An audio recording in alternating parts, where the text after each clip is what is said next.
We're talking about Disney cruises and not about what you can expect on your ship, not about the itineraries, but instead what you need to know and to be prepared for when you are going to check in for your Disney cruise. So stay tuned for all of the details so you can be as prepared as possible.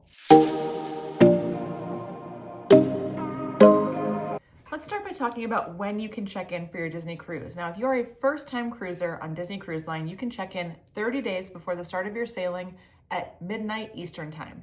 If you have been on Disney cruises before and you have a Castaway member status, then you can actually check in sooner, and you'll want to look at your Disney Cruise Line app or website to double check when your check-in date applies. But no matter what day you can start checking in, it will be at midnight Eastern time. So set your alarms or stay up late. What you're going to need to know before you check in is to have a few documents and specifics prepared so that this can make the process super smooth and you're not going to be missing any of the details. So what do you need to check in? First and foremost, you need your travel documents. It's going to be a passport. Ideally, you're going to have that with you. And if not, you're going to have a birth certificate and other forms of identification. If you are traveling with a minor, a kid in your family, a birth certificate will be enough. You will have to update information from that birth certificate, including a photo. So my best advice is first and foremost, take a photo of your passports, your birth certificates, or any documents that you are needing to use. Have those saved into a folder on your computer to make this a lot easier, and you're not kind of scrambling in the middle of the night trying to get those last minute pictures. You also can check in your entire party at one time. So if you're traveling with grandparents, if you're traveling with children, you're traveling with multiple groups, you can, if your reservations are linked, check everybody in at one time. This is a great resource and a great idea to do that when you are wanting to get the same boarding time, because remember, your check-in process is going to then deliver for you your boarding time for your cruise. And that's what everybody's really looking for, is that earlier boarding time. Okay, so you have your passports or birth certificates. You're also going to need a photo, basically a headshot, if you will, of everyone in your group. Individual photos with a clear background, so nothing with a whole bunch of stuff behind you. It should be in front of a wall or a door or something that's going to be a very clean background. And you'll want to make sure that you don't have any kind of extra things on. No ears, no headbands, no extra sunglasses, things like that. This should be a true photo. Kind of imagine it as if it is your TSA photo. You're going to take these photos and again, save them to that same folder on your computer to make uploading those photos even easier when you're going through check-in. So you've got your photos, you've got your passports. What else do you need? You're going to need a credit card. They're going to ask that you submit a credit card for any incidentals that can be charged to your cabin, your stateroom on your sailing. They will give you the option to use cash instead, where you can go to guest services and load cash to your room. But I would say having a credit card on hand is going to be the easiest and the best way to go. So make sure you have that credit card and all the details for it to be able to upload that into your check-in. You're also going to be asked to submit a ton of forms and review different documents, especially when traveling with a minor. There will be things in here that you need to know, like, are you approving this minor to be able to check themselves in and out of the kids' clubs?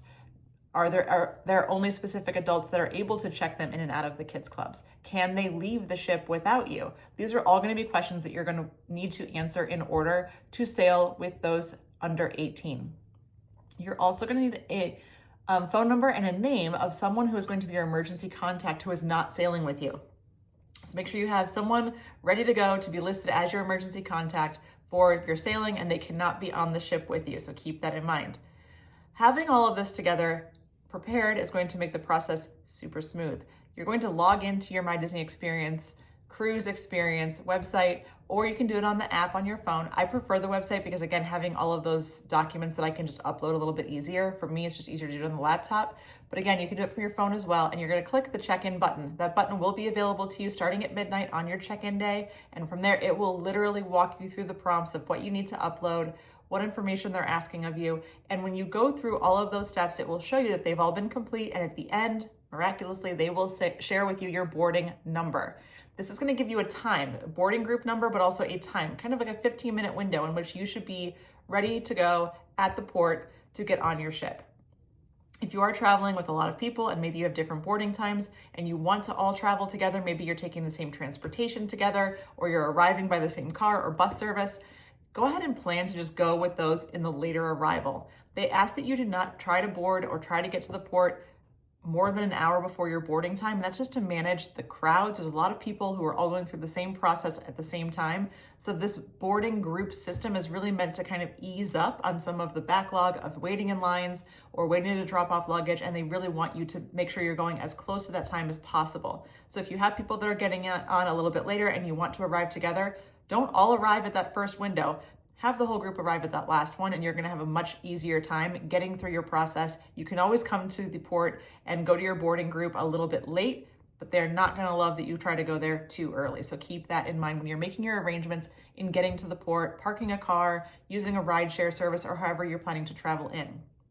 Now, one thing to note is when you get there, you're going to be able to drop off your luggage, but what they will do is they will send you luggage tags in the mail before your sailing date. Usually around 30 days before your sailing date, you'll receive those in the mail, and you'll want to attach those to any of your luggage items that you have that you want delivered to your stateroom. This way, when you get to the port and you're ready to get on board, you're not having to carry all of your luggage with you. They will have a drop-off space for you to leave it. And again, those luggage tags are going to be assigned directly to your stateroom. So when your stateroom is ready for you to go and enjoy it, those bags will be delivered to your stateroom. So just keep that in mind. Those are things that are going to come in the mail. You're going to want to keep an eye out for them. If for some reason you didn't receive them or they got damaged or lost, you can absolutely pick up updated ones that they can handwrite for you at the port. So don't worry, you can still get your bags delivered. It just might take a little bit longer if you don't have those prepared luggage tags that they sent you. Also, when you've completed the check-in process, they will send you a port arrival form that you're going to want to download to your computer, and you can use that. You can save it into your Apple Wallet. It has a QR code.